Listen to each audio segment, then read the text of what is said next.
Ja, vi er i gruppen Sebastian, Christine og Karl, og vi vil undersøge finanslov 2015 med problemformuleringen: hvordan kan det være, at der føres en ekspansiv finanspolitik, når vækstraten i forvejen ser ud til at være på mellem 1,4 og 2%, og det offentlige underskud nærmer sig EU's underskudsgrænse. Og vi vil undersøge denne finanslov ved hjælp af denne her figur, som vi har her, hvor vi først og fremmest vil undersøge forslagenes effektivitet, derefter undersøge, hvilke konsekvenser forslagene afstedkommer, for derefter at undersøge, hvilken betydning, altså økonomisk eller politisk betydning, som forslagene de har, for så det sidste finde ud af, hvorfor regeringen de fører en ekspansiv finanspolitik. Vores første problemstilling, den lyder, hvor effektive er de benyttede økonomiske instrumenter i finanslov 2015 til at få den danske økonomi tilbage på rette spor. Og vores første hypotese til den problemstilling, der lyder, at de økonomiske tiltag er effektive til at få Danmark ud af krisen. Og begrundelsen for den hypotese den ligger i, at Keynes, ifølge ham, så kommer et land ikke ud af en lavkonjunktur, medmindre man stimulerer økonomien, mere specifikt stimulerer på efterspørgselen. Og til at stimulere efterspørgselen, der er offentlige investeringer et meget, meget effektivt instrument, og samtidig et effektivt instrument til at få et land ud af en lavkonjunkturperiode. Dog mener Jørgen Vita Jacobsen, at det er mere effektivt at benytte sig af skattelettelser, da det er lettere at kontrollere skattelettelser i forhold til offentlige investeringer. Vores hypotese 2, den lyder på, at det øgede offentlige forbrug er skadeligt, da statsunderskuddet i 2014 blev holdt kunstigt nede. Og begrundelsen for den hypotese ligger i, at regeringen har rettet op på underskud på statsbudgettet, men det kun er tilfældet, da danskerne de har valgt at omlægge fra kapitalpension til alderspension, som så har betydet, at underskuddet i stedet for at være 60 millioner blev 60 milliarder blev 30 milliarder. Dog kan man ikke forvente det til næste år, og derfor kan man få et større offentligt underskud end forventet. Sammenholdt med, at man har planlagt at føre en lempelig finanspolitik, så kan det altså betyde, at man kommer meget tæt på EU's underskudsgrænse, og så er det altså ikke så hensigtsmæssigt at føre en lempelig finanspolitik. Dog ifølge Frank Aaen, så kan man sagtens lave offentlige investeringer, så længe man bare gør det på en kontrollerbar måde, ved at lade det være op til kommunerne, og dermed lempe straffene for, at kommunerne de overskrider budgetkravene.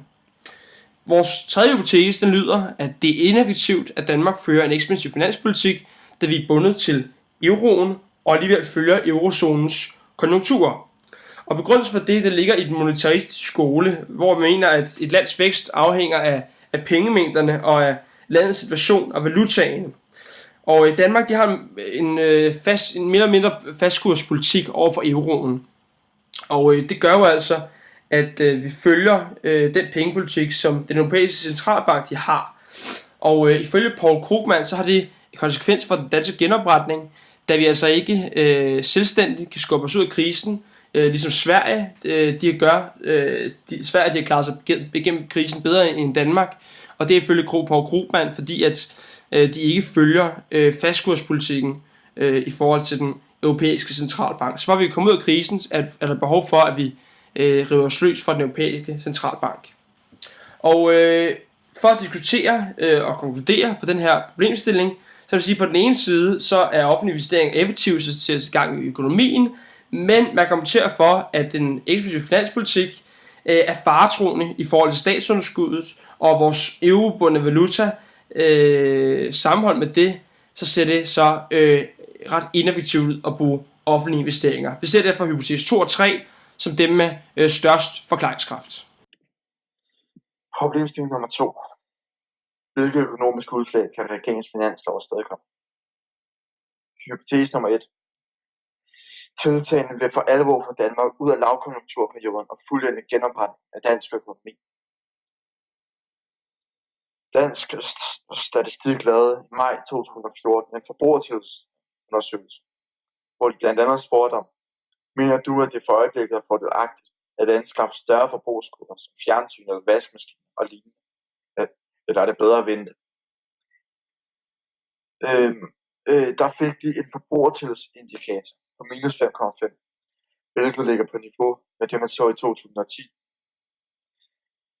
altså ligger forbrugertippet stadig meget lavt. Det er kombineret med, at statsunderskuddet egentlig ser værre ud, end det er, ifølge det økonomiske råd. Fordi at der i de nuværende beregninger, der er ikke medregnet den store økonomiske gevinst, som staten fik, fordi der er så mange danskere, der har valgt at omlægge pension for at opnå skattefordel. De to ting sammen, hvis man sammenholder de to ting, så vil staten både have råd og have en fordel ved at gennemføre en ekspansiv finanspolitik. Vores anden hypotese er, at regeringens tiltag vil resultere i en for høj inflation og i crowding out effekt. Direktøren for Nationalbanken, Lars Rode, opfordrede før finansloven blev vedtaget til at den ville indebære stramninger på 0,5% af BNP, fordi at vækstskønnet for 2015 i forvejen ser ud til at ligge på 1,9%. Derfor vil man med yderligere ekspansive tiltag have en risiko for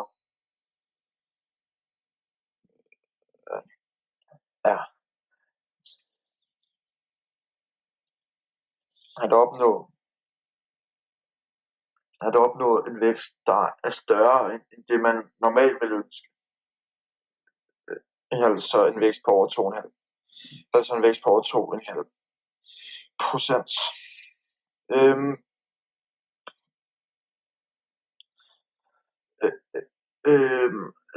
Og det vil i værste fald kunne resultere i en crowding out effekt. Dog kan man argumentere for, at de offentlige investeringer i tilfælde af, når væksten overstiger de 1,9% kan sænkes, og således vil man i et vist omfang undgå en crowding out effekt og dermed inflation. I forhold til endegyldigt for Danmark ud af lavkonjunkturperioden og opnå en stabil vækst, har hypotese 1 den største forklaringskraft. Dog hvis man kigger på det aspekt, at væksten allerede ser ud til at være stigende, hvorfor forbrugertilliden automatisk vil følge med.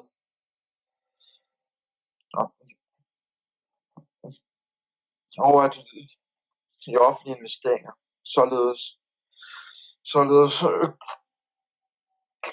kan og med stor sandsynlighed vil udmåne i crowding out effekt, ser en lempelig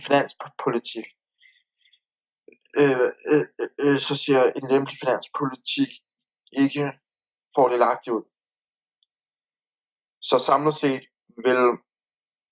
vil vores hypotese nummer 2 give den største forklaringskraft. Problem nummer 3. Hvordan kan det være, at finansloven fokuserer på en lempelig finanspolitik? Hypotese 1. Regeringen fører en lempelig finanspolitik, fordi der er folketingsvalg inden for de næste 10 måneder. Her fokuserer finansloven på offentlige investeringer, som øger pengestrømmen i samfundet, sænker beskæftigelsen og dermed øger forbruget. Her er der altså tale om en ekspansiv finanspolitik. Den ekspansive finanspolitik er et effektivt instrument til at stimulere efterspørgselen og komme ud af perioder med lav vækst, som Danmark i forhold til andre EU-lande, som blandt andet Sverige og Tyskland har haft. Denne politik hænger dog ikke sammen med, at vækstraten ser ud til at være op mod 2% for næste år, og at det offentlige underskud ventes at være 2,8%, og således nærmer sig EU's underskudsgrænse på 3%. Det er således en mulighed, at der ligger et andet motiv end et økonomisk til grund for finansloven. Sammenholdt med, at der om kort tid skal være folketingsvalg, er det sandsynligt, at finanslovens primære incitament ligger i at tilfredsstille vælgerne med bedre offentlige ydelser og flere jobs. Hypotese 2. Regeringen fører en lempelig finanspolitik, fordi de gerne vil sikre sig, at Danmark kommer ud af krisen. Her har vi altså hørt, at det offentlige underskud ventes at være på 2,8%, og dermed nærmer sig EU's underskudsgrænse på 3%. Derudover indikerer vækstraterne en stabil vækst, nemlig en vækst på 2% af BNP i 2015. Derfor vil det umiddelbart ikke give mening at føre en ekspansiv økonomisk politik set fra et samfundsøkonomisk synsvinkel, eftersom at vi ikke længere er i samme lavkonjunktur, som vi var 5 eller 6 år siden under krisen. Men som AA har fremlagt i deres analyse fra marts for 2014, er den danske økonomi på trods af fremgang en usikker størrelse. Der hersker generelt en stor usikkerhed blandt danske husholdninger samt i de danske virksomheder, hvor man blandt andet ser, at opsparingerne stiger. Med høje opsparinger mindskes ligeledes multiplikatorvirkningen. Her vil der altså være stor risiko for at ødelægge den positive spiral ved at føre en stram finanspolitik. Det er derfor vigtigt, at regeringen fortsat fører en ekspansiv finanspolitik, for på denne måde at få reelt gang i økonomien og vedholde den stabile vækst. Først når man ser, at markedets usikkerhed er dalende, vil en kontraktiv finanspolitik være at foretrække. Vores overordnede konklusion på problem 3 lyder, at der fokuseres i finansloven på mange offentlige investeringer. Blandt andet bedre efteruddannelse, øget offentlig forbrug, bedre velfærd og investering i sundhedsvæsenet. Disse offentlige investeringer er som hovedregel et godt instrument til at sætte i gang i væksten. Dog kan de til gode tider betyde en crowding out-effekt og bør derfor udelukkende føres under lavkonjunktur. Tiltag som bedre velfærd, bedre efteruddannelse samt bedre sundhedsvæsen vil derfor ikke give mening rent samfundsøkonomisk, men opnår til gengæld stor billigelse blandt befolkningen. Hvorfor det med stor sandsynlighed er den forestående valgkamp, der er incitament for en ekspansiv finanspolitik. Vi regner derfor hypotese 1 med som værende den mest sandsynlige.